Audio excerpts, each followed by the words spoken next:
Hello students, आज हम पढ़ेंगे हिंदी 2 में पार्ट 1 भाषा। भाषा क्या होती है?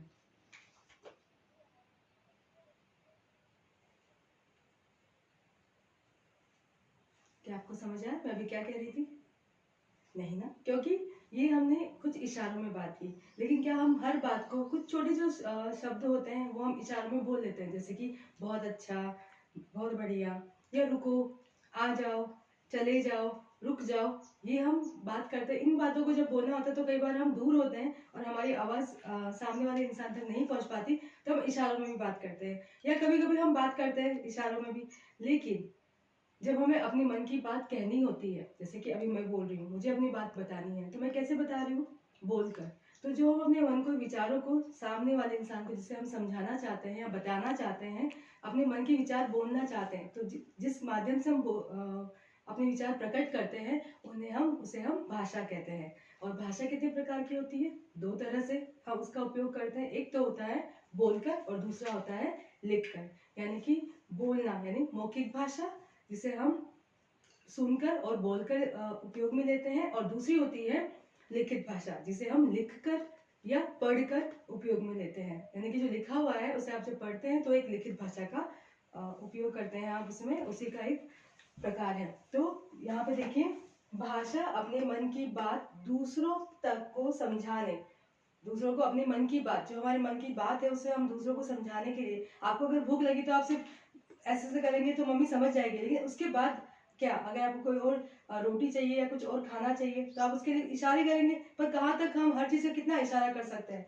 इसलिए अपने मन के जो हमें विचार है वो हमें समझाने होते हैं, तो हम इसके लिए किसका उपयोग करते हैं? भाषा का उपयोग करते हैं। भाषा अपने मन की बात को समझाने और दूसरों के मन की बात को समझने का क्या है? साधन है। यानी कि अपने मन की बात हम दूसरों को समझा सकते हैं और साथ ही साथ हम दूसरों के मन की बात को भी समझ सकते हैं। इसलिए भाषा के दो प्रकार हैं, मौखिक भाषा, आप बोलते हैं और सुनते हैं, ये क्या है? मौखिक भाषा। और लिखित भाषा वो होती है जिसमें आप लिखते हैं और लिखा हुआ पढ़ते हैं। यानी लिखना और पढ़ना मौखिक भाषा के प्रकार होते हैं, माफ कीजिएगा, लिखित भाषा के प्रकार होते हैं।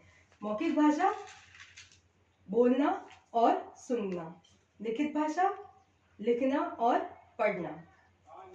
ये तो हमने भाषा के प्रकार देखे। पर जब हम भाषा को लिखते हैं तो हम कुछ चिन्ह बनाते हैं। हम भाषा बोल तो लेंगे, लेकिन हम उसे जब लिखेंगे तो किस प्रकार से लिखेंगे? तो उसके लिए कुछ विशेष चिन्ह बनाएंगे, और वो जो चिन्ह होते हैं वो क्या कहलाते हैं? लिपि कहलाते हैं। जैसे कि आप ये देख रहे हैं, मैंने लिखी थी ये लिपि है हमारी। तो जो हम लिखते हैं वो क्या कहलाती है? लिपि कहलाती है। यानी कि हमारी जो राष्ट्रभाषा है वो है हिंदी, और हमारी राष्ट्रभाषा की लिपि क्या है? देवनागरी।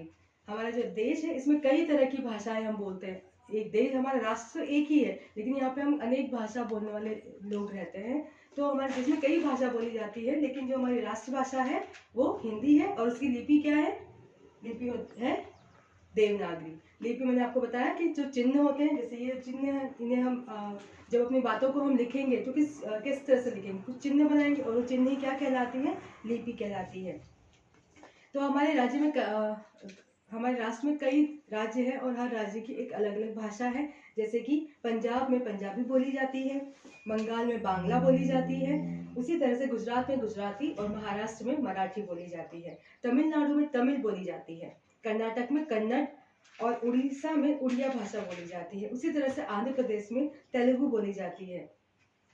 तो आज हमने देखा भाषा क्या है? भाषा हमारे मन की बात को या हमारे मन के विचार को प्रकट करने का एक साधन है। भाषा के माध्यम से हम अपने विचार किसी भी अपने दूसरों के सामने रखते हैं, और उसी के माध्यम, यानी जब वो अपनी भाषा बोलते हैं तो उसी के माध्यम से हम भी उनके विचारों को समझते हैं। यानी भाषा एक साधन है अपने विचार और दूसरों के विचारों को समझने का। और भाषा हम का इस्तेमाल कैसे करते हैं? हम उपयोग में कैसे लेते हैं भाषा को? लिखकर या बोलकर। लिखकर यानी कि लिखित भाषा, और बोलकर यानी कि मौखिक भाषा। तो आज हमने देखी भाषा और उसके प्रकार, मौखिक और लिखित। इसके अलावा जो हमारा भाषा है, जो हम लिखेंगे तो कैसे लिखेंगे? उसे कुछ विशेष चिन्ह बनाएंगे, और वो चिन्ह लिपि कहलाता है। जैसे कि हमारी हिंदी और संस्कृत जो भाषा है, इसकी लिपि क्या है? देवनागरी। उसी तरह से उर्दू भाषा की जो लिपि है वो है फारसी, अंग्रेजी की है रोमन, और पंजाबी की है गुरुमुखी।